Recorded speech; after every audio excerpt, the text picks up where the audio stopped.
Saudaraku, minggu yang lalu kita telah melihat firman Tuhan. Bagaimana Tuhan Yesus menengking murid-murid karena murid-murid ketakutan. Saudara sudah mengetahui ceritanya. Pada waktu itu, saudaraku, Tuhan Yesus di atas perahu bersama dengan murid-murid. Kemudian datang angin, datang gelombang, lalu murid-murid ketakutan. Dan Tuhan Yesus menengking murid-murid dengan berkata, "Mengapa kamu takut?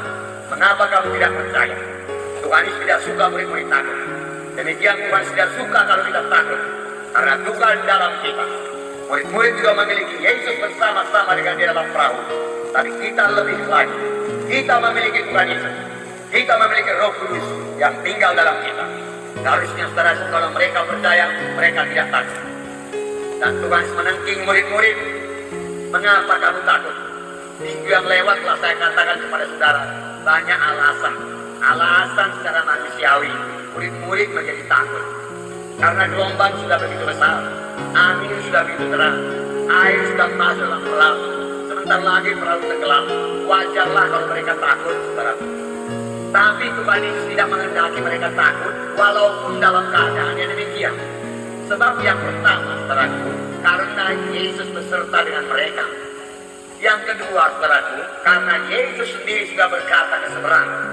Marilah kita ke seberang. Kalau Tuhan Yesus berkata ke seberang, pastilah mereka sampai ke seberang. Bagaimanapun hebatnya badai gelombang yang menerpa mereka. Karena firman Tuhan ya dan amin. Langit bumi boleh berlalu, tapi firman Tuhan tidak akan berlalu. Tetapi apa yang dikatakan Tuhan itu sudah sirna daripada pikiran mereka. Mereka dikuasai oleh apa yang mereka lihat. Mereka dikuasai oleh pengalaman mereka. Mereka dikuasai oleh pikiran mereka secara manusia. Biasanya kalau gelombang sudah begini besar, biasanya kalau kapal yang begini timpa ombak begitu besar, pasti tenggelam. Lalu murid-murid melihat kematian, murid-murid melihat celaka.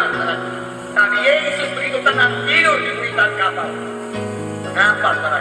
Karena Yesus sama sekali tidak melihat kematian. Yesus melihat mereka sampai dengan selamat di seberang. Yesus melihat dia melayani dan membebaskan seorang yang kerasukan di seberang sang. Yesus tenang, saudara. Nah, kemudian murid-murid yang begitu khawatir, begitu panik membangunkan Yesus. Tuhan, tidak akan kau peduli kalau kami binasa, tidak binasa. Lalu Tuhan Yesus bangun mengalami angin, diam danau, lalu angin jadi tenang, danau jadi tenang. Tapi Yesus berkata kepada murid-murid, "Mengapa kamu takut? Mengapa kamu takut? Aku beserta dengan engkau. Aku telah berkata ke seberang, pasti sampai ke seberang. Mengapa kau takut? Mengapa kau tidak percaya? Mengapa kau tidak percaya kepada firman-Ku? Mana lebih berkuasa firman-Ku apa danau ini? Mana lebih berkuasa firman-Ku atau angin ribut ini?" Dalamku, firman Tuhan lebih berkuasa. Amin. Demikian juga dalam hidup kita, dalam perjalanan kita, Tuhan Yesus sudah berkata kepada kita sampai ke seberang. Seberang satu, pada sorga. Nama saudara sekarang sudah tertulis dalam buku kehidupan. Amin. Adakah saudara bersuka cita nama saudara tertulis di sorga? Haleluya. Kelak kalau saudara sudah melayani Tuhan berbuah lebat, saudaraku, panjang umur saudara akan sampai ke sorga kalau Yesus belum datang. Lalu pada waktu itu buku kehidupan akan dibuka, saudaraku, dan nama saudara ada di sana. Oh, pada waktu itu alangkah senangnya pintu sorga terbuka bagi saudara. Akan ada gangguan-gangguan sebelum saudara sampai ke seberang sana. Tetapi itu bisa saudara pakai untuk melatih iman saudara. Untuk jangan takut dan bersandar kepada Tuhan. Nah, saudara itu yang terkasih dalam nama Yesus.